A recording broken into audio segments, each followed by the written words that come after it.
E o presidente da Argentina, Javier Milei, que quer eliminar do Código Penal do país o crime de feminicídio. Para ele, a tipificação do crime valoriza mais a vida da mulher em relação à do homem. O governo argentino anunciou na última sexta-feira que busca desenvolver projetos para eliminar o feminicídio do Código Penal do país. A iniciativa ocorre após as críticas do presidente Javier Milei a esse artigo da lei. O crime agrava a pena para homicídios de mulheres por motivos de gênero. O ministro da Justiça, Mariano Cunha Libarona, destacou em sua conta na Rede X que o governo atual defende a igualdade perante a lei consagrada na Constituição Nacional e que nenhuma vida valia mais do que a outra. Milei afirmou em um discurso em Davos que o conceito de feminicídio legaliza, de fato, que a vida de uma mulher vale mais que a de um homem. De acordo com o Ministério Público argentino, o feminicídio é a morte violenta de uma mulher pelas mãos de um homem por razões de gênero e está enraizado em um sistema social que preserva as ordens sociais de poder, controle e opressão dos homens sobre as mulheres. O feminicídio foi implementado, embora não explicitamente, em 2012 por meio de uma lei que modificou o artigo 80 do Código Penal argentino para criminalizar de forma agravada a conduta do homem que mata uma mulher por meio da violência de gênero. Para modificar o Código Penal argentino, é preciso aprovar uma lei no Congresso, onde o partido no poder é minoria, contra uma forte oposição de centro-esquerda. E Donald Trump anunciou que vai aplicar pesadas tarifas de importação e outras sanções à Colômbia, após Gustavo Petro, presidente colombiano, se recusar a receber aviões militares com migrantes deportados. O presidente dos Estados Unidos, Donald Trump, anunciou neste domingo que aplicará pesadas tarifas de importação e outras sanções à Colômbia. A medida foi anunciada após o presidente da Colômbia, Gustavo Petro, se recusar a receber os aviões militares com migrantes deportados. O governo colombiano não especificou quantos voos americanos pretendiam aterrissar na Colômbia, nem quantas pessoas transportavam. A recusa desses voos por parte de Petro colocou em perigo a segurança nacional e a segurança pública dos Estados Unidos. Por isso, ordenei à minha administração que tome imediatamente as seguintes medidas de represália urgentes e decisivas, publicou Trump em sua plataforma Truth Social. O republicano enumerou entre as medidas tarifas de 25%, restrições de viagem e revogação imediata de vistos para funcionários do governo colombiano. O presidente Gustavo Petro afirmou que só receberá migrantes deportados em voos civis e se forem tratados com respeito. O governo colombiano também anunciou neste domingo que enviará o avião presidencial aos Estados Unidos para transportar os migrantes irregulares.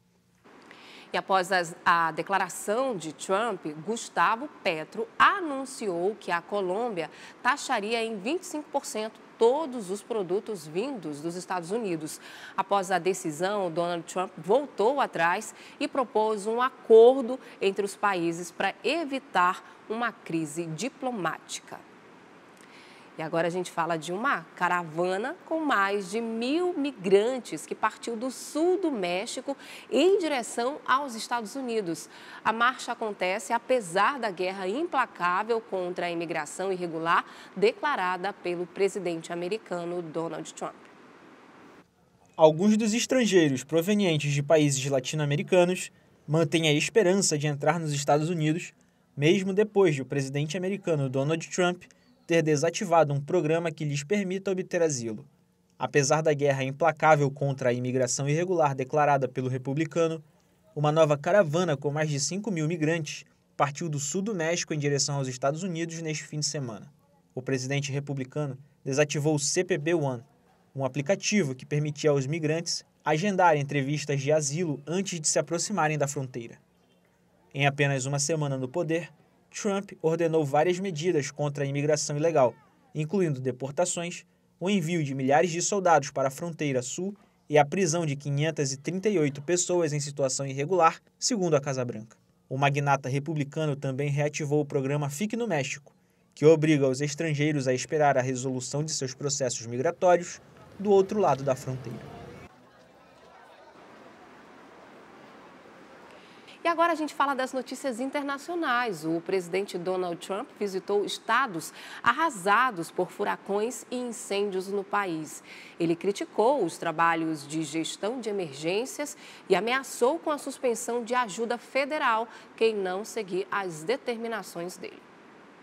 Em sua primeira viagem, após retornar à Casa Branca, o presidente dos Estados Unidos, Donald Trump, visitou ontem a Carolina do Norte e a Califórnia, 2 estados atingidos por desastres naturais. Na Carolina do Norte, que sofreu no ano passado com o furacão Helene, Trump diz que estava decepcionado com o trabalho da Agência Federal para a Gestão de Emergências, a FEMA. O presidente adiantou que vai assinar uma ordem executiva para começar o processo de reforma e revisão fundamental da FEMA, ou talvez se desfaça dela. Trump ameaçou também a liberal Califórnia com a retenção do apoio financeiro federal para enfrentar as consequências dos devastadores incêndios florestais que afetaram Los Angeles, se o estado não seguir suas orientações. A Califórnia tem se declarado um reduto de resistência diante de algumas políticas do republicano. Na Califórnia, Trump busca usar o apoio federal como arma para pressionar os rivais democratas, depois que incêndios florestais deixaram mais de 25 mortos, dezenas de milhares de deslocados e bilhões de dólares em prejuízos. O presidente diz que poderia reter a ajuda se a Califórnia não mudar as leis eleitorais, que, segundo ele, permitem que os imigrantes em situação irregular votem, o que, para ele, não procede. Quer ficar por dentro de todas as informações e da programação da Crítica? Faz o seguinte, se inscreve no nosso canal e ativa as notificações para não perder nada. Até o próximo. Tchau!